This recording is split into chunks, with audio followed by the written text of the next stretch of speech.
নমস্কার বন্ধুরা, সকালের জলখাবারের জন্য এখানে নিয়ে নিয়েছি দুমুঠো চিড়ে। এবার এই চিড়ের মধ্যে জল দিয়ে আমি 2 থেকে 3 বার চিড়েটা ভালোভাবে ধুয়ে নেব। চিড়ের মধ্যে যেন কোনো নোংরা না থাকে। চিড়েটা আমি ধুয়ে নিয়েছি আর নিয়ে নিয়েছি একটা প্লেট। ভেজানো চিড়েটা প্লেটের মধ্যে দিয়ে দেব। চিড়েটা দেওয়া হয়ে গেলে তারপর দিয়ে দেব ডিপ ফ্রিজে রেখে দেওয়া টক দই।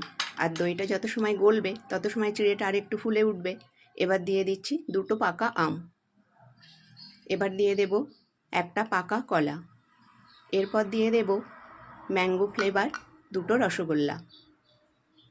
তারপর দিয়ে দেব বসিরহাটের বিখ্যাত মিষ্টি সন্দেশ। সন্দেশটা এইভাবে হাতের মধ্যে একটু নাচিয়ে একটা ছোট বলের আকারে করে নিয়েছি। এবার চিড়ের উপরে দিয়ে দেব সামান্য একটু লবণ। লবণটা দিলেই তৈরি হয়ে যাবে সকালের জলখাবার। ধন্যবাদ।